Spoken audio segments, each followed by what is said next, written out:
পৰিলক্ষিত হৈছে individual beneficiary স্কিমৰ নামত 10,000কৈ টকা একেটা পৰিয়ালত 17জন 10জন আৰু 8জনকৈ লোকে পাবলৈ সক্ষম হৈছে।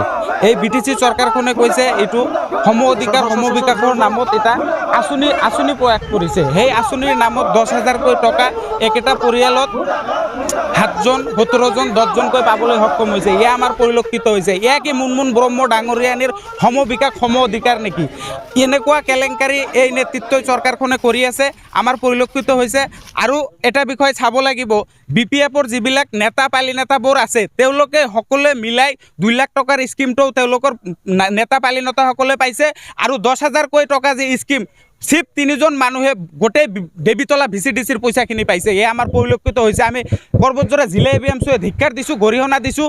আৰু পৰিলক্ষিত হৈছে মুনমুন ব্ৰহ্ম ডাঙৰীয়ানীৰ নেতৃত্বত আমাৰ যি সংখ্যালঘু মানুহখিনি 85% ভোট প্ৰদান কৰিছিল মুনমুন ব্ৰহ্ম ডাঙৰীয়ানীক।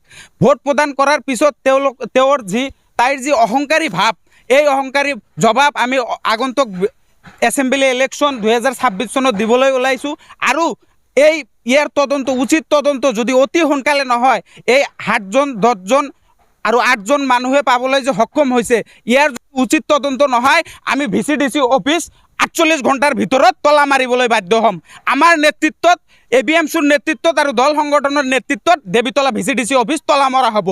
একপক্ষীয়ভাৱে VCDCৰ চেয়াৰমেনৰ নেতৃত্বত আৰু আমাৰ মুনমুন ব্ৰহ্ম ডাঙৰীয়ানীৰ নেতৃত্বত এওঁলোকে আমি কথা শুনা পাইছোঁ যে আগন্তুক এছেম্বলি ইলেকশ্যন বিধানসভা ইলেকশ্যনত তেওঁ নাম লগাই দিছে এই 3 বা 4জন ব্যক্তিৰ একাউণ্টত পইচা সোমাব এই টকাখিনি আগন্তুক বিধানসভা ইলেকশ্যনত খৰচ কৰাৰ বাবে।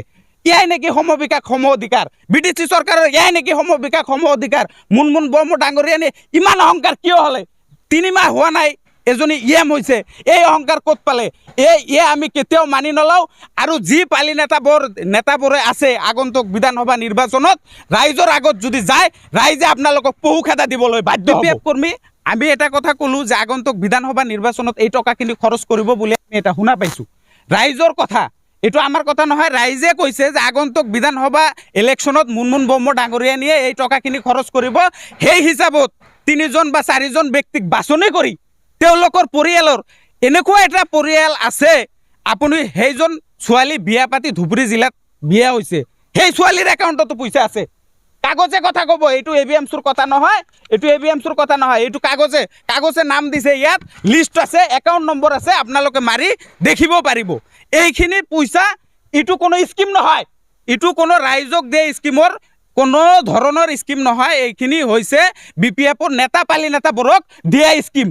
এইটো ইণ্ডিভিজুৱেল বেনিফিচিয়াৰী স্কিম নহয়, ইনকাম বেচিছ স্কিম বুলি ক'ম আমি। এইটো যাৰ ইনকাম ভাল, আগন্তুক বিধানসভা নিৰ্বাচনত যোনে টকা খৰচ কৰিব পাৰিব, সেইবিলাক ব্যক্তিক নামত একাউণ্টত পইচা সোমাই দিছে।